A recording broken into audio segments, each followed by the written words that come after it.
La cérémonie d'aujourd'hui, comme vous l'avez vu, revêt une importance capitale parce qu'elle a été présidée par le président de la République, qui, à la suite duquel le ministre des Pêches et l'ensemble des participants sont revenus sur l'importance du développement durable de l'économie bleue. L'économie bleue, comme on le sait, c'est extrêmement important pour un pays. C'est toutes les activités qui tournent autour de la pêche et du commerce. Donc toute la logistique, toutes les questions sécuritaires, toutes les questions de réparation navale, toutes les questions qui concernent aussi l'armement national et aussi le COSEC.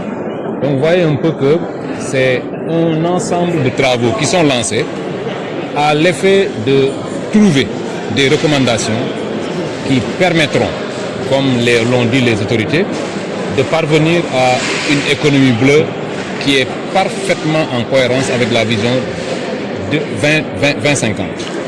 La vision des autorités, c'est que nous puissions avoir une économie bleue qui est durable. Une économie bleue qui traduit la souveraineté du pays et qui traduit aussi sa prospérité. Donc, vous verrez un peu, les ateliers viennent de démarrer, on vient d'ouvrir le premier atelier, mais les différents ateliers permettront aux uns et aux autres, aux personnes ressources. Je signale d'ailleurs qu'on a même invité un certain nombre de pays amis, dont l'invité d'honneur c'est la République du Congo. Donc, on verra un peu que l'ensemble des recommandations iront dans le sens de trouver les voies et moyens dans lesquels le secteur maritime sénégalais sera à la pointe des standards mondiaux en matière d'efficacité, de performance, de sécurité. Donc c'est un peu cela le sens de la rencontre qu'on a aujourd'hui, qui vient de démarrer et qui va normalement se poursuivre demain. C'est une rencontre inédite qui est extrêmement importante pour les autorités, d'où donc sa présidence par les plus hautes autorités de ce pays et le ministre et l'ensemble du gouvernement. Oui, c'était un atelier d'ouverture où l'on a parlé des défis, des enjeux et des perspectives par rapport à chaque structure. Vous avez vu que il y avait la direction des pêches maritimes, vous aviez la CIRM, vous aviez COSAMA, vous aviez l'ANAM et vous aviez le port.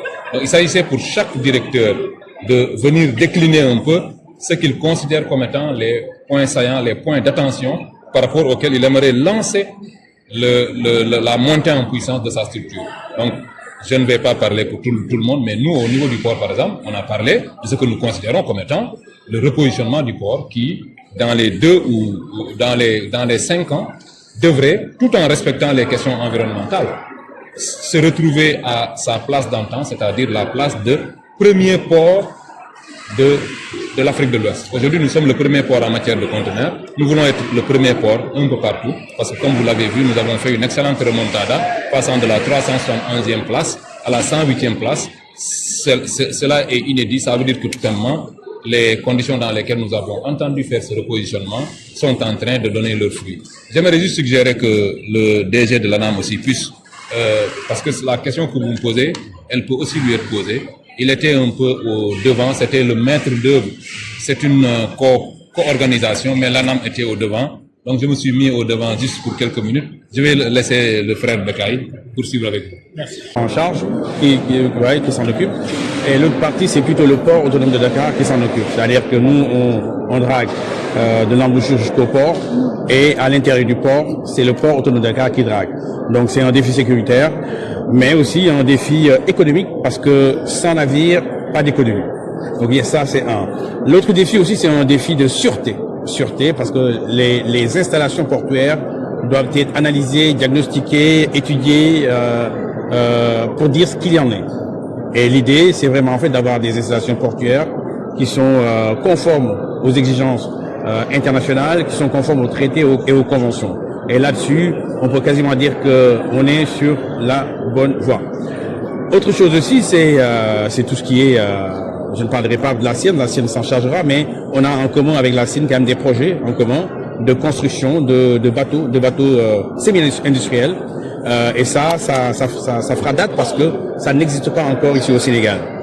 Autre point aussi, c'est les navires ou les chaloupes plutôt Dakar-Gorée.